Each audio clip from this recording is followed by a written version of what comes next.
amal kita diterima. Jadi, setiap amalan tidak lepas dari dua pertanyaan, yaitu mengapa dan bagaimana. Mengapa dilakukan dan bagaimana dilakukan. Jadi,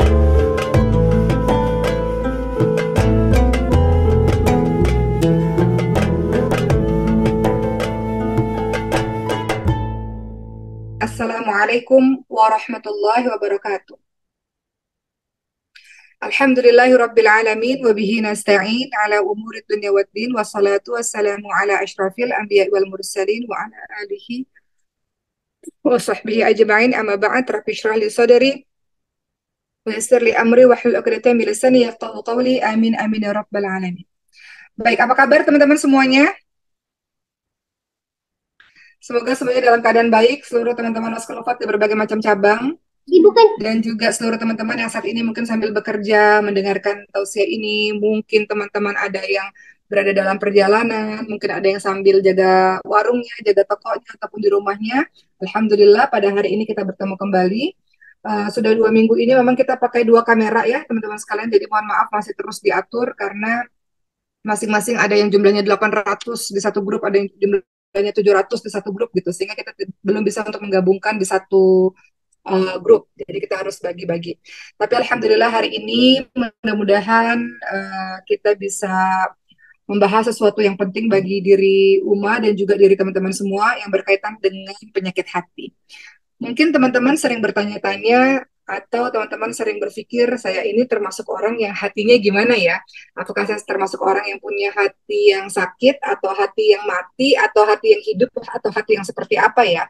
Hari ini akan kita bahas teman-teman semua mengenai berbagai macam apa yang terjadi di hati kita, contoh-contoh penyakit hati seperti apa, bagaimana cara kita untuk menghilangkan penyakit hati itu. Karena kalau orang yang di dalam hatinya ada berbagai macam penyakit, dia akan kesulitan untuk melaksanakan berbagai macam kebaikan-kebaikan dalam kehidupannya.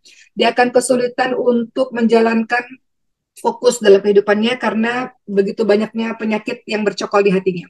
Contoh teman-teman semua, kalau kita punya sakit misalnya, sakit badan, kita pasti nggak akan konsentrasi kan. Kalau teman-teman punya sakit badan, sakit di beberapa anggota badan kita, nggak akan berkonsentrasi karena terasa sakit. Maka penyakit badan itu harus kita sembuhkan supaya kita bisa berkegiatan lagi. Begitu pula dengan penyakit hati. Kalau penyakit hati ini kita tidak sembuhkan, maka kita tidak akan punya kekuatan untuk melakukan berbagai macam kebaikan-kebaikan. Oleh karena itu penyakit hati ini harus kita sembuhkan. Maka hari ini kita akan membahas mengenai penyakit hati itu. Baik, langsung saja teman-teman semua. Ternyata dalam kehidupan kita, kita ini ada yang mengalami hati yang hidup ya, atau ada hati yang sehat, ada hati yang sakit, dan ada hati yang mati. Jadi dalam kehidupan kita ada 3 jenis hati. Kita periksa, kita ini termasuk hati yang mana ya? Hati yang sehat, atau hati yang sakit, ataupun hati yang mati. Hal ini kita bisa lihat, teman-teman bisa lihat dalam surah Al-Hajj ayat ke-52 sampai 54. Allah Subhanahu wa taala menyebutkan 3 jenis hati ini. Jadi kita lihat kita ini termasuk jenis hati yang mana. Mudah-mudahan suara Uma terdengar jelas ya, teman-teman semua. Oke, sebentar supaya nggak terlalu jauh dari mulutnya Uma. Oke. Jadi dalam surah Al-Hajj ayat 52 sampai ayat ke-54 ada 3 jenis hati yang Allah sebutkan di dalam Al-Quran. Teman-teman lihat jenis hati apa yang Allah sebutkan. Kita baca sama-sama dalam surah Al-Hajj ayat ke-52 sampai 54. Allah Subhanahu wa taala berfirman, "A'udzu billahi minasyaitonir rajim. Wa ma arsalna min qablika min rasulin wala nabiyyin illa idza tamanna alqa syaitanu fi umniyatihi fayansakhullahu ma yulqi syaitan thumma yuhkimullahu ayatihi wallahu alimun hakim." Itu surah Al-Hajj ayat ke-52. Uma lanjutkan ayat berikutnya, a'udzubillahi minasyaitonir rajim, liyaj'ala ma yulqi syaitanu fitnatan lilladzina fi qulubihim maradu wal qasiyati qulubuhum wa innadh dhalimina lafi shiqaqin ba'id. Dan ayat terakhir soal Hajj ayat ke-54, teman-teman lihat di situ Allah Subhanahu wa taala menyebutkan, a'udzubillahi minasyaitonir rajim, وَلِيَعْلَمَ الَّذِينَ أُوتُوا الْعِلْمَ أَنَّهُ الْحَقُّ مِنْ رَبِّكَ فَيُؤْمِنُوا بِهِ فَتُخْبِتَ لَهُ قُلُوبُهُمْ وَإِنَّ اللَّهَ لَهَادِي الَّذِينَ آمَنُوا إِلَى صِرَاطٍ مُسْتَقِيمٍ. Dalam surah Al-Hajj ayat ke-52 sampai 54, di sini teman-teman menemukan bahwa Allah Subhanahu wa taala menyebutkan 3 jenis hati. Apa kata Allah? Kita baca dulu artinya. Allah Subhanahu wa taala berfirman, "Dan kami tidak mengutus sebelum kamu seorang rasul pun dan tidak pula seorang nabi melainkan ia memiliki sesuatu keinginan. Syaitan pun memasukkan godaan-godaan terhadap keinginan itu dan Allah menghilangkan apa yang dimasukkan oleh syaitan itu dan Allah menguatkan ayat-ayat Allah." Lanjut, Allah berfirman yang artinya, "Dan Allah Maha mengetahui lagi Maha bijaksana agar Allah menjadikan apa yang dimasukkan oleh syaitan itu sebagai cobaan bagi orang-orang yang di dalam hatinya ada penyakit hati." Allah sebutkan yang pertama, ada orang yang punya penyakit hati atau hati yang sakit. Dan Allah lanjutkan, dan yang mati hatinya. Allah sebutkan yang kedua, hati yang mati. Lalu Allah sebutkan lagi, dan sesungguhnya orang-orang yang zalim itu benar-benar dalam permusuhan yang sangat, dan orang-orang yang telah diberi ilmu, itu orang-orang yang hatinya sehat, yakni mereka meyakini bahwa Al-Quran itulah yang hak, yang benar dari Allah. Lalu mereka beriman, ciri hati yang sehat, mereka beriman kepada Al-Quran, dan mereka tunduk hatinya kepada Allah Subhanahu wa taala, dan sesungguhnya Allah Maha pemberi petunjuk bagi orang-orang yang beriman kepada jalan yang lurus. Jadi dalam surah Al-Hajj ayat ke-52 sampai ayat ke-54 Allah Subhanahu wa taala menyebutkan 3 jenis hati. Hati apa itu? Allah menyebutkan ada hati yang sakit, ada hati yang mati, ada hati yang sehat. Pembagiannya dalam surah Al-Hajj ayat ke-52 sampai 54. 3 macam jenis hati. 2 hati yang terkena fitnah, 2 hati yang selamat. Ya, jadi hati yang selamat adalah hati yang sehat. Hati yang terkena fitnah adalah hati yang sakit dan hati yang mati. Nanti kita bahas apa sih perbedaan antara hati yang mati dengan hati yang sakit. Hati yang saat ini kita miliki ini hati yang mana? Begitu ya, teman-teman semua. Baik, sekarang kita lihat dulu, apakah hati saya termasuk hati yang sehat? Bagaimana ciri-ciri hati yang sehat itu? Karena hati yang sehat itu akan selamat nantinya di hari akhir. Maka kita minta sama Allah untuk punya hati yang sehat. Teman-teman lihat dalam surah Asy-Syu'ara ayat ke-88 sampai ayat ke-9. Allah Subhanahu wa taala menyebutkan manfaat dari memiliki hati yang sehat. Hati yang sehat itu dalam surah Asy-Syu'ara ayat 88 sampai 89, Allah Subhanahu wa taala menyebutkan. Allah berfirman, A'udzubillahi minasyaitonir rajim, "Yauma la yanfa'u malu wa la banun illa man atallaha biqalbin salim." Allah, suaranya kedengeran kan? Soalnya ada yang komen gak ada suaranya umumnya. Oke. Jadi dalam surah Asy-Syu'ara ayat 88 sampai ayat 89, Allah Subhanahu wa taala berfirman apa? Yaitu di hari harta dan anak-anak tidak berguna kecuali orang-orang yang menghadap Allah dengan hati yang bersih. Dengan hati yang bersih, qalbun salim, hati yang bersih, hati yang selamat, ya. Inilah yang akan menghadap Allah dengan baik di hari akhir nanti. Hati yang selamat, hati yang bersih, hati yang sehat akan selamat dalam menghadapi hari akhir nanti. Berdasarkan surah Asy-Syu'ara ayat ke-88 sampai ayat 89. Hati yang sehat atau hati yang bersih atau hati yang selamat ini, apa sih dia? Hati yang selamat dari berbagai macam syahwat.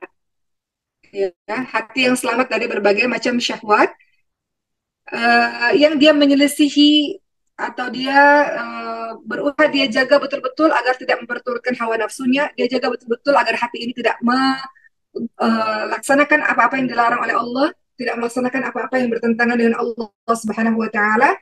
Ini adalah qalbun salim, hati yang selamat, hati yang bersih, hati yang sehat. Hati yang sehat ini, teman-teman semua, dia hati yang selamat dari syirik, hati yang selamat dari penghambaan kepada Allah Subhanahu wa taala. Di zaman yang sekarang masih ada loh orang-orang yang minta tolongnya atau bergantungnya atau takutnya atau percayanya kepada selain Allah, kepada kekuatan-kekuatan tertentu, ya, kekuatan dari seseorang kah, atau dia menghambakan dirinya kepada apa, sesuatu yang tidak bisa hidup, ya, patung-patung kah, atau berhala-berhala kah, atau sesuatu yang nggak bisa tolong dia sebetulnya, atau kepada orang lain misalnya gitu ya. Kalau ada zaman dulu ada Firaun yang ditakutin, yang dianggap Tuhan gitu. Jadi hati yang sehat itu adalah hati yang bebas dari penghambaan ibadah kepada selain Allah. Hatinya hanya takut kepada Allah. Hatinya hanya, Masya Allah, hatinya hanya penuh cinta kepada Allah. Hatinya hanya bergantung kepada Allah. Hatinya hanya diisi oleh Allah yang paling penuh cintanya. Hatinya selalu tunduk kepada syariat Allah. Hatinya selalu tunduk kepada risalah yang dibawa oleh Rasulullah SAW. Itu hati yang sehat. Hatinya orang-orang beriman, hati orang-orang yang saleh. Itu hati yang sehat. Hati yang sehat ini teman-teman semua, dia akan selalu uh, beribadah dengan lillah, karena Allah, bukan karena manusia, bukan karena riya atau pengen didengar atau pengen dilihat sum'ah gitu ya. Tapi dia beribadah lillah karena Allah. Mau dilihat orang nggak dilihat orang dia nggak peduli, karena apapun yang dia lakukan, hati yang sehat ini hanya mengejar ridhonya Allah. Hati yang sehat ini hanya mengejar perhatian dan cintanya Allah Subhanahu wa taala. Itu hati yang sehat. Makanya ketika dia melakukan sesuatu, pasti dalam pikirannya adalah ada pertanyaan dua hal. Mengapa ibadah ini saya lakukan dan bagaimana ibadah ini saya lakukan?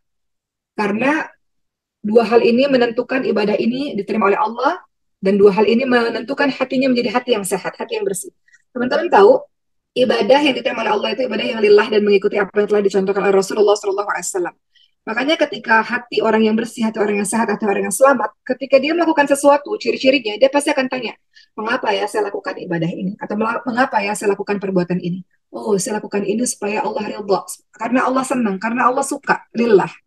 Kemudian yang kedua, bagaimana saya lakukan amal ini? Bagaimana saya lakukan ibadah ini? Sesuai dengan apa yang dicontohkan oleh Rasulullah SAW, itu adalah syarat amal-amal kita diterima. Jadi, setiap amalan tidak lepas dari dua pertanyaan, yaitu mengapa dan bagaimana. Mengapa dilakukan dan bagaimana dilakukan. Jadi ciri-ciri hati yang sehat, hati yang tunduk hanya kepada Allah, hati yang tidak goda untuk berturutkan hawa nafsunya, hati yang selalu bertanya ketika saya melakukan ini, apakah mengapa saya lakukan ini? Mengapa itu karena siapa ya? Karena Allah kah atau karena orang lain kah? Mengapa saya lakukan ini dan bagaimana saya melakukannya? Apakah sesuai yang dituntunkan oleh Rasulullah SAW atau tidak sesuai dengan tuntunan Rasulullah? Kenapa? Karena setiap amalan atau ibadah hanya diterima oleh Allah selama dia lillah, selama dia ikhlas, dan selama dia mengikuti perintah Allah, selama dia mengikuti apa yang telah dicontohkan oleh Rasulullah SAW. Begitu ya teman-teman semua. Jadi kita sudah mendapatkan penjelasan secara singkat mengenai hati yang sehat atau hati yang selamat, hati yang bersih. Kadang-kadang kita punya hati yang bersih itu teman-teman semua, tapi kadang-kadang hati kita sakit atau bahkan kadang-kadang ada hati yang mati. Jadi hati yang sakit cepat harus disembuhkan, hati yang mati cepat harus dihidupkan supaya kita terus-terusan dalam keadaan hati yang sehat. Kedua, hati yang mati. Hati yang mati ini apa sih? Hati yang mati adalah lawan dari hati yang hidup. Hati yang mati adalah hati yang gak ada kehidupan di dalamnya. Itu hati yang mati, teman-teman semua. Hati yang mati apa? Hati yang tidak kenal dengan Rabb-nya. Hati yang tidak menjalankan perintah dari Rabb-nya. Hati yang dia memperturutkan hawa nafsunya. Hati yang dia nggak peduli. Saya melakukan ini, Allah marahkah? Allah murka kah? Allah nggak suka kah? Dia nggak peduli. Itu hati yang mati. Dia nggak ambil pusing. Oh, terserah saya, suka-suka saya. Neraka itu urusan saya. Kamu nggak usah ngurusin urusan saya. Itu hati yang mati, teman-teman semua. Ketika diberikan nasihat-nasihat oleh orang banyak, dia katakan itu urusan saya, itu dosa saya, ngapain kamu ikut campur? Saya masuk neraka juga itu bukan urusan kamu, dan saya nggak peduli neraka surga, saya nggak peduli. Itu hati yang mati, nggak peduli, nggak berpikir bahwa akan ada balasan Allah atas apa yang dia lakukan, nggak peduli akan ada hari akhir yang mana Allah akan meminta pertanggungjawaban darinya, nggak peduli. Itu hati yang mati. Uh, Lawan dari hati yang hidup tadi, begitu ya teman-teman semua ya. Jadi hati yang mati adalah hati yang nggak peduli membuat Allah murka kah, membuat Allah nggak suka kah. Dia tidak ambil pusing mengenai hal itu. Jadi dia hidup bebas, hidup suka-suka, hidup tanpa aturan, hidup tanpa memikirkan kehidupan yang akan datang. Itu hati yang mati, ya, yang berlawanan dengan hati yang hidup. Begitu ya teman-teman semua. Dan hati yang sakit seperti apa? Hati yang sakit adalah di mana ketika dia mengalaminya, dia akan, kalau dia terus-terusan sakit dan tidak diobati, dia akan mati. Tapi dia punya kesempatan untuk bisa, hati yang sakit bisa disembuhkan, teman-teman semua. Jadi hati yang sakit ini bisa dia dalam keadaan yang mati atau dia bisa dalam keadaan yang hidup. Seperti kita kalau kita sakit, masih ada kesempatan untuk hidup, bisa juga mati. Jadi tergantung dari kita mau bawa kemana. Nanti penyakit hati itu atau hati yang sakit akan menjelaskan kemudian. Uh, Mengenai hati ini teman-teman semua, ada yang bertanya, oke, kalau hati yang mati kita jelas ya orang-orang yang tidak peduli kepada Allah, hati yang sehat jelas orang-orang yang taat kepada Allah SWT. Nah, mengenai hati yang sakit ini seperti apa sih? Sebelum kita bahas banyak tentang makna dari hati yang sakit, teman-teman tahu nggak? Ada beberapa jenis-jenis hati yang sakit, penyakit hati. Hati ini sakit sehingga bercokol lah penyakit hati di dalamnya. Jadi ternyata teman-teman kita melihat pada diri kita sendiri, hati yang sakit itu adalah bercokol penyakit di dalamnya. Artinya bercokol atau ada penyakit hati di dalamnya. Penyakit hati itu apa saja sih? Apakah ya benar? Ada yang mengatakan penyakit hati itu iri, dengki, uma, betul. Ada lagi yang mau komen penyakit hati itu apa aja? Kita akan bahas pada hari ini teman-teman semua ya. Ada buku ya yang ditulis oleh Imam Al-Ghazali ya. Beliau menjelaskan ada beberapa penyakit hati. Hati yang sakit di dalamnya ada penyakit hati. Penyakit-penyakit itu apa aja? Seperti tubuh kita. Tubuh kita yang sakit pasti ada penyakitnya. Termasuk hati kita yang sakit ada penyakitnya. Penyakit-penyakit hati itu apa aja sih? Beberapa teman tadi udah bilang ada ujub, sombong, iri, dengki, apalagi teman-teman was-was. Baik, kita akan lihat. Ternyata beberapa penyakit hati yang disebut oleh Imam Al-Ghazali, pertama adalah ria. Orang yang ria, orang yang show off, orang yang pamer. Ria adalah termasuk bagian dari penyakit hati, ya. Penyakit hati, kenapa? Karena dia melakukan segala sesuatunya bukan karena Allah, dia ingin dilihat oleh orang. Ciri-ciri ria itu kalau dipuji-puji orang dia semangat. Kalau dilihat orang dia semangat. Kalau nggak dipuji orang, kalau nggak dilihat orang, dia nggak semangat. Jadi ria itu lawannya ikhlas. Lawan dari ria itu ikhlas. Ikhlas itu melakukan sesuatu karena Allah. Ria itu melakukan sesuatu bukan karena Allah, karena orang lain. Jadi lawan ria adalah ikhlas. Jadi salah satu penyakit hati yang membuat hati kita sakit adalah kecenderungan untuk selalu menampakkan apa-apa yang kita lakukan pamer kepada orang lain. Ria. Ria itu apa aja? Apapun. Um, yang dilakukan bukan karena Allah, dilakukan untuk mendapatkan puji-puji manusia. Teman-teman ingat kan? Nanti kita bahas ya bagaimana cara mengobati penyakit hati, tapi kita bahas dulu saat ini beberapa contoh penyakit-penyakit hati. Teman-teman ingat bagaimana disebutkan nanti di hari akhir ada orang mengatakan, ya Allah, saya mati syahid ya Allah, karena kata Allah bohong. Engkau mati syahid bukan karena Allah. Engkau mati syahid ini dikarenakan engkau ingin dipuji atau ingin disebut-sebut sebagai seorang syuhada. Maka orang yang menyangka dirinya mati syahid justru dia yang dibawa oleh Allah masuk ke neraka karena tidak lillah dalam mengerjakan segala sesuatu. Ya, orang kedua bilang ya Allah saya sedekah ya Allah banyak, ya Allah di dunia bohong kata Allah. Kalau sedekah bukan ikhlas, engkau sedekahnya ria, sum'ah, ingin didengar-dengar, ingin dilihat orang, ingin dipuji-puji. Kemudian orang ini dibawa oleh Allah ke neraka Allah. Kenapa? Karena tidak lillah.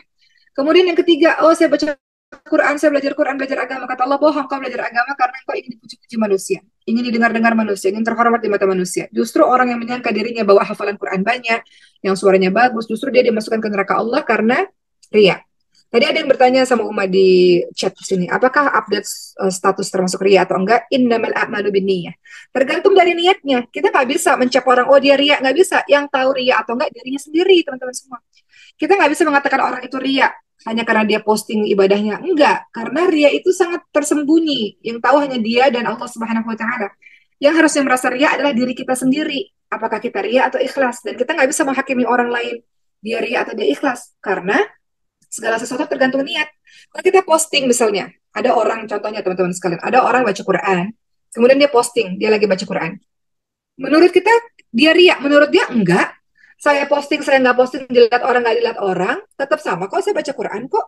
Saya posting ini untuk ingatin orang lain supaya oh ini hari Jumat jangan lupa baca surah Al-Kahfi. Besok-besok saya nggak posting, saya tetap baca surah Al-Kahfi gitu. Jadi kita nggak bisa menjudge orang, menghakimi orang dia ria. Kita yang untuk diri kita sendiri, kita yang tahu kita ini ikhlas atau ria. Jadi balik lagi teman-teman sekalian, ada yang tanya juga bagaimana agar kita tahu ikhlas atau ria. Caranya gini, ikhlas dulu ya. Ikhlas lawan ria, ikhlas. Ciri-ciri ikhlas apa? Ada orang, nggak ada orang, ibadah tetap sama. Dipuji orang, dicaci maki orang, ibadahnya tetap sama. Nggak berpengaruh sama sekali. Kenapa? Karena yang dia cari bukan perhatian manusia, yang dia cari adalah perhatian dari Allah Subhanahu wa taala. Jadi ciri ikhlas ataupun ria, kalau ria ya tadi bersemangat kalau ada orang dipuji baru bersemangat, kalau nggak dipuji, kalau dalam kesendirian dia nggak lakukan itu. Di depan orang baca Quran, depan orang ngajinya bagus, depan orang sholatnya bagus, ketika sendiri dia nggak melakukan itu. Itu bedanya antara ikhlas dengan tidak ikhlas. Oke? Okay? Baik, kita lanjutkan ya. Uma belum jawab pertanyaan karena di sini banyak yang nanya-nanya ya. Berikutnya yang kedua, penyakit hati yang berikutnya teman-teman semua, selain ria adalah apa tadi? Teman-teman sudah jawab tadi, hasad atau iri dengki. Ini paling banyak di antara kita. Sampai-sampai dalam surah Al-Falaq kita berdoa agar dihindari dari orang-orang yang punya hasad kepada diri kita. Hasad itu banyak teman-teman semua. Bahkan ada seorang teman yang berkata begini kepada Umar, saya nggak mau lagi lihat sosial media. Kenapa? Karena saya nggak suka melihatnya. Saya lihat ada seseorang yang baru nikah dan punya suami baik banget, suaminya romantis sekali, suaminya manis sekali berkata-kata baik, sementara saya nggak mendapatkan itu. Suami saya nggak begitu. Pertama, saya iri ngelihatnya karena saya nggak dapat suami yang seperti itu. Kedua, saya benci ngelihatnya katanya karena saya nggak mendapatkan nikmat seperti itu. Jadi hasad, iri, dengki ini hadir teman-teman semua pada diri setiap orang. Hati-hati dengan itu. Coba kita lihat Rasulullah SAW sebelum Rasul datang ke Yathrib Madinah, itu namanya ada seorang yang namanya Abdullah bin Ubay bin Salul yang diulu-ulukan untuk jadi pemimpin. Tapi ketika Rasul berhijrah dari Mekah ke Madinah, akhirnya Rasul yang jadi pemimpin. Abdullah bin Ubay bin Salul itu siapa sih? Orang yang munafik di depan hadapan orang-orang Muslim. Dia seolah-olah orang yang baik, orang Muslim, orang yang mendukung Nabi, padahal di belakang adalah orang yang menusuk dari belakang, duri dalam daging. Kenapa? Karena hasad, iri, dengki. Kenapa harus Muhammad yang jadi pemimpin? Kenapa nggak saya? Iri dengki itu yang menyebabkan dia bisa melakukan berbagai macam cara untuk menghilangkan kenikmatan dari orang tersebut. Itu bahayanya. Teman-teman ingat yang namanya Abu Jahal. Abu Jahal kenapa disebut sebagai bapak kebodohan? Kenapa? Padahal dia itu adalah orang yang dermawan, suka nolong orang banyak. Kenapa? Karena iri dengki dengan Rasulullah Shallallahu Alaihi Wasallam. Kenapa Muhammad yang menjadi Rasul? Kenapa Muhammad yang menjadi Nabi? Bukan dari golongan kita aja. Karena beliau itu sebenarnya mengakui bahwa Muhammad Shallallahu Alaihi Wasallam adalah Nabi. Karena beliau suka mencuri dengar. Wow, apa yang dibaca Muhammad? Yang dibaca Muhammad itu bukan sesuatu yang diciptakan dari manusia. Itu diciptakan oleh Allah. Muhammad benar seorang Nabi. Namun karena iri dengkinya, beliau tidak mengakui kebenaran tersebut. Jadi hasad, iri, dengki itu menjangkiti setiap insan, teman-teman semua. Dan iri, dengki, hasad itu adalah apa? Menginginkan hilangnya nikmat dari orang lain. Atau bahasa lainnya SMS, suka melihat orang sedih, sedih lihat orang susah. Kalau ada orang sedih, dia seneng. Ketika lihat orang seneng, dia susah. Dia nggak suka melihat orang bahagia. Dia nggak suka. Itu namanya hasad, iri, dengki ya. Namun teman-teman semua, ada hasad yang bagus. Jadi nggak semua hasad, iri, dengki itu nggak bagus. Ada hasad yang boleh. Iri yang boleh tuh hanya ada dalam dua hal. Iri yang boleh yang pertama adalah ketika kita lihat ada orang yang kaya raya dan memberikan harta kekayaannya di jalan Allah. Kita boleh iri dengan itu. Iri untuk apa? Untuk memotivasi. Bukan iri agar dia hilang nikmat itu, agar dia jatuh miskin, bukan. Iri untuk memotivasi agar kita sama seperti mereka atau bahkan lebih, untuk sedekah lebih banyak. Itu iri yang boleh. Kedua, iri yang boleh adalah ketika Allah memberikan nikmat berupa ilmu agama Quran kepada seseorang dan kita iri, kita ingin seperti dia. Itu iri yang boleh. Jadi iri yang boleh itu adalah iri yang tidak menginginkan nikmat pada orang tersebut hilang. Itu iri yang nggak apa-apa. Terlebih kepada harta dan juga kepada Quran. Tapi iri yang tidak boleh adalah kita berusaha menginginkan agar nikmat orang itu hilang. Dan kesenangan orang itu hilang. Ya. Maka penyakit iri, dengki, ini penyakit yang kadang-kadang menjangkiti setiap insan. Kita harus waspada dengan itu. Ya, ini penyakit yang umum dimiliki oleh manusia. Kadang-kadang tidak banyak orang bisa lepas dari penyakit ini. Oleh karena itu, ada kalimat yang mengatakan setiap jasad tidaklah bisa lepas dari yang namanya hasad atau iri. Ya, benarkah suara Uma macet? Enggak kan ya? Ya, ada yang mengatakan setiap jasad tidaklah bisa lepas dari yang namanya iri. Oke? Aman, suaranya baik. Lanjut. Namun orang yang berpenyakit hati akan menampakkannya. Namun orang yang mulia hatinya akan menyembunyikannya. Tuh, ini kata kunci teman-teman semua. Setiap dari kita susah untuk menghilangkan iri, dengki. Kadang-kadang susah. Kadang-kadang kita ngelihat orang, ya Allah, hidupnya bahagia banget. Kita iri. Susah sekali, sedikit sekali orang yang terhindar dari penyakit iri dan dengki. Namun, apa katanya tadi? Namun orang yang punya penyakit hati akan menampakkan iri dengki itu. Tapi orang yang mulia hatinya, pada saat kita mulai terjangkit dari iri, dia tidak akan menampakkannya, dia akan menyembunyikannya. Kadang-kadang, ya Allah, iri banget sih, ya Allah, dia bisa makan enak, iri ya Allah. Dia menyembunyikan iri itu. Dan dia berdoa kepada Allah, ya Allah, tambahkanlah nikmat untuknya. Setiap kali kita doakan untuk orang lain, maka malaikat akan mendoakan untuk kita hal yang sama. Begitu ya, teman-teman semua. Ada yang bertanya kepada seorang ulama bernama Hasan Al-Basri. Apakah orang beriman itu bisa iri? Bisa nggak teman-teman semua? Bisa nggak orang-orang beriman itu punya penyakit iri, punya penyakit hasad? Apa kata Hasan Al-Basri? Tidak engkau perhatikan bagaimana kisah Nabi Yusuf dan saudara-saudaranya? Teman-teman ingat kisah saudara-saudara Nabi Yusuf? Bagaimana saudara-saudara Nabi Yusuf sangat iri kepada Nabi Yusuf karena Nabi Yusuf dicintai oleh Nabi Yakub ayah mereka? Jadi, selama hasad tidak menampakkan, selama kita ras, kita iri ya Allah, hasad ya Allah dengan mereka ya Allah. Selama hasad tidak ditampakkan dengan tangan dan tidak ditampakkan dengan lisan, maka itu tidak membahayakan dirimu. Ya, begitu ya teman-teman semua. Ya, jadi ketika ada yang tanya sama Hasan Al-Basri, orang beriman bisa iri? Bisa.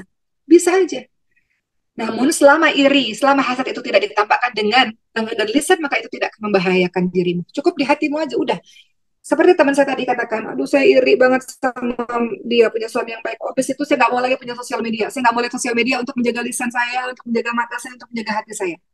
Jadi iri ada dalam hatinya, namun dia tidak tampakkan dengan lisannya, tidak tampakkan dengan tangannya. Dia menghindari dirinya dengan tidak mau lihat sosial media lagi. Dan dia doakan, ya Allah, semoga kehidupan orang itu bahagia dan Allah berikan kehidupan yang bahagia untuk saya. Gitu ya, teman-teman semua. Baik. Jadi, itulah ya, iri, dengki, ataupun hasad ya, yang juga merupakan contoh dari penyakit hati. Hati yang sakit, bercokol penyakit-penyakit di dalamnya. Kita bahas hari ini, penyakit hati itu beberapa diantaranya ria dan juga iri, hasad atau dengki. Ketiga, penyakit hati yang bisa membuat hati kita sakit apalagi? Takabur atau sombong. Itu jenis penyakit hati berikutnya. Apa sih sombong itu? Sombong itu perasaan yang menilai diri sendiri lebih tinggi dibanding dengan orang lain. Sombong itu juga adalah ketika engkau menolak kebenaran, merendahkan orang lain, itu sombong, menolak kebenaran. Sama seperti tadi Abu Jahal tadi menolak kebenaran, bahwa Nabi Muhammad adalah Rasulullah, beliau menolak kebenaran, sombong. Kemudian padahal beliau mengakui, si Abu Jahal ini mengakui, dia ini mengakui bahwa betul, nggak mungkin ayat-ayat ini ditulis oleh manusia, namun karena kesombongannya, maka dia menolak kebenaran. Jadi, sombong itu apa adalah menolak kebenaran dan merendahkan orang lain. Itu sombong, teman-teman semua. Umumnya, sifat-sifat sombong ini dititipi oleh orang-orang yang Allah berikan kelebihan harta, Allah berikan jabatan, Allah berikan wajah yang rupawan, Allah berikan kepandaian. Umumnya mereka sombong karena ini. Makanya Allah paling benci sama orang yang sudah miskin, sombong. Karena umumnya sombong-sombong itu dimiliki oleh orang-orang yang Allah berikan kelebihan-kelebihan, harta, jabatan, wajah, kepandaian. Namun ada jenis orang-orang yang sudah miskin, sombong, itu yang dibenci oleh Allah Subhanahu Wa Taala. Jadi yang ketiga, penyakit hati berikutnya yang membuat hati kita sakit adalah sombong atau takabur. Ya, yang keempat, yang juga penyakit hati apa? Ujub. Teman-teman tahu nggak ujub? Ujub itu apa? Merasa dirinya solih. Ujub, merasa dirinya solih, merasa dirinya ahli ibadah, merasa dirinya berilmu, itu ujub ya. Perasaan yang membanggakan diri sendiri, itu ujub teman-teman semua. Sama seperti Korun kan, selalu mengatakan dalam Al-Quran itu Korun. Korun waktu miskin, ya Allah, ya Nabi Musa doakan supaya saya kaya, saya capek nih jadi orang miskin. Ketika udah kaya, atas doa Nabi Musa alaihissalam, kata Korun, saya kaya, saya hebat, saya pintar karena diri saya sendiri. Saya memang kaya, saya pintar karena saya kerja keras karena diri saya sendiri. Dia lupa ada campur tangan Allah atas kesuksesannya itu, atas kepandaiannya itu. Jadi ujub tuh merasa, saya paling pandai, saya paling pintar, saya paling soleh. Makanya pernah ada satu kisah teman-teman semua di mana ketika ada seorang ulama sama orang ahli maksiat, penzina ya, pelacur. Mereka bertemu dalam satu tempat, saling berpapasan, ya, saling berpapasan. Lalu orang yang ahli ibadah ini tidak sudi memandang wajah ahli maksiat, nggak sudi. Wah, ahli maksiat ini banyak dosanya, nggak sudi. Mataku yang suci ini nggak sudi ngelihat orang ahli maksiat seperti itu, dia banyak dosanya, berlumur dosa. Orang ahli maksiat ini kan menunduk, ya Allah, aku malu, ya Allah, berhadapan dengan orang suci ini, ya Allah. Maka siapa yang Allah ridhai? Siapa yang Allah senangi? Orang ahli ibadah ini ujub, dia sombong pada dirinya sendiri. Dia rasa, saya ahli ibadah, saya banyak sholatnya, saya agamanya lebih bagus, dan sebagainya. Ini ujub. Ujub ini penyakit hati yang nggak boleh teman-teman semua yang kita miliki ya. Kenapa? Karena dari ujub akan melahirkan sifat sombong. Sombong kan tadi merendahkan orang lain. Sombong itu bisa merendahkan orang lain, kenapa? Karena menganggap dirinya lebih tinggi, itu ujub. Dari ujub melahirkan sifat sombong. Makanya yang keempat penyakit hati berikutnya adalah ujub, merasa saleh, merasa tinggi. Ingatlah teman-teman semua, di atas langit masih ada langit. Apa yang kau sombongkan? Apa yang kau banggakan? Ntar juga kalau kau mati, nggak bisa jasadmu masuk sendiri ke dalam kubur. Pasti kita butuh pertolongan orang-orang kan untuk mengkafani jenazah kita, untuk membawa kita ke dalam kubur. Jadi hilangkan sifat ujub itu. Di atas langit masih ada langit. Bukan kau yang paling segala-galanya. Masih ada yang lebih hebat dibandingkan dengan dirimu. Bukan dirimu yang paling sempurna. Kelima, penyakit hati berikutnya yang bisa menyebabkan hati kita sakit apa? Pemarah. Pemarah. Sifat orang yang sangat sulit untuk mengontrol emosinya, jadi nalarnya nggak berfungsi dengan baik. Ini sifat yang dibenci oleh sesama manusia. Sifat yang dibenci oleh Allah Subhanahu wa taala, pemarah. Dikit-dikit marah, dikit-dikit mengeluarkan kata-kata kotor, kata-kata keji, dikit-dikit bersuara tinggi, pemarah. Ini sifat yang sangat dibenci oleh manusia lainnya. Orang-orang yang punya sifat pemarah jangan dinikahi ya teman-teman semua ya. Jadi kadang, jadi ada cerita di mana di zamannya Rasulullah ada seorang perempuan bernama Fatimah binti Qais. Beliau cerita sama Rasul, ya Rasul, ada dua orang yang meminangku. Di satu sisi orang yang pemarah, yang suka marah-marah gitu. Di satu sisi orang yang miskin sekali. Kata Rasul, jangan nikahi dua-duanya. Jangan pernah kau nikahi orang yang pemarah. Jangan, teman-teman semua. Jangan kau menikahi orang-orang yang sangat fakir, miskin. Dalam artian nggak punya punya tanggung jawab untuk bisa mencari penghasilan gitu. Jangan mencari atau menikah dengan orang seperti ini. Ya, jadi penyakit hati yang berikutnya yang kelima adalah pemarah. Kata Rasulullah, taqut walakal jannah, jangan marah bagimu syurga. Dalam surah Ali Imran 133 sampai 135, ciri orang bertakwa yang masuk syurganya Allah adalah mampu menahan marah dan bisa memaafkan kesalahan orang lain. Kata Rasul, orang yang kuat bukan orang yang pandai bergulat, namun orang yang kuat adalah orang yang bisa menahan amarahnya. Jadi kualitas dari seseorang terlihat dari bagaimana dia mampu menahan amarahnya. Kalau engkau ingin lihat dia siapa, sesungguhnya lihat pada saat dia marah. Bagaimana dia mengeluarkan kalimat-kalimat pada saat dia marah itu. Jadi orang yang kuat adalah orang yang mampu menahan amarahnya. Marah kan nggak harus teriak-teriak, marah kan nggak harus dengan kata-kata sumpah serapah kan teman-teman semua. Marah bisa dengan cara yang elegan kok. Rasulullah marah kalau agamanya yang dihina. Rasulullah nggak marah kalau diri sendiri yang dihina. Rasulullah marah kalau agamanya yang dihina, kalau Allah yang dihina. Dan Allah Subhanahu wa taala, Rasulullah ingatkan berbagai macam hal untuk membuat kita bisa meredam amarah kita. Bisa dengan ta'awudzu billahi minasyaitonir rajim karena engkau dikuasai syaitan sehingga engkau harus berlindung kepada Allah. Bisa dengan berwudu untuk memadamkan api yang membara di tubuhmu itu. Bisa dengan diam karena kalau kita marah kita bisa mengucapkan berbagai macam kata-kata yang kalau kita sadar kita nyesal dengan itu. Bisa dengan ubah posisi dari berdiri ke duduk, dari duduk ke baring. Itu manajemen marah supaya marahmu nggak membabi buta teman-teman semua. Jadi penyakit hati itu salah satunya adalah orang yang pemarah akan membuat hatimu menjadi sakit. Keenam, penyakit hati berikutnya apa? Penyakit hati berikutnya apa teman-teman semua? Bergunjing atau ribah. Ribah. Bergunjing atau ribah itu juga adalah perilaku yang sering ditemukan oleh masyarakat kita atau kita sering katakan bergosip atau membicarakan aib orang lain karena wah ya Allah, berghibah ini teman-teman lihat dalam surah Al-Hujurat ayat 12. Allah umpamakan ini sebagai perbuatan yang sangat menjijikkan. Allah analogikan seperti kamu makan bangkai saudaramu sendiri. Kata Allah dalam surah Al-Hujurat ayat 12. A'udzubillahi minasyaitonirrajim. Ya ayyuhalladzina amanu jtanibu katsiran minadh-dhanni inna ba'dadh-dhanni ithmun la tajassasu wa la yaghtab ba'dukum ba'dhan. Ayuhibbu ahadukum ay ya'kula lahma akhihi maytan fakarihtum. Dalam surah Al-Hujurat ayat 12 Allah bilang jangan kau ini suka suudzon. Jangan suka suudzon. Dikit-dikit suudzon, dikit-dikit suudzon. Belum lihat buktinya, udah suudzon. Setelah kau suudzon, kau akan cari-cari kesalahan orang lain. Setelah kau sibuk cari-cari kesalahan, kau akan bergunjing. 3 poin ini menghantarkanmu melakukan sebuah perbuatan yang sangat menjijikkan, yaitu memakan bangkai saudaranya sendiri. Jadi, hatimu yang sakit disebabkan kau banyak bergunjing, banyak membicarakan aib orang lain. Sementara dirimu pun banyak aibnya. Tapi Allah masih tutupi kan teman-teman semua. Allah tutupi aib teman-teman semua kan. Karena Allah masih sayang sama kita. Kenapa kita harus buka-buka aib orang lain? Buka-buka aib orang lain, satu hari Allah akan buka aibmu, teman-teman semua yang sudah Allah tutupi selama ini. Jadi, teman-teman semua, yang keenam, salah satu penyakit hati yang menyebabkan hatimu sakit tentunya adalah hobi dalam bergunjing.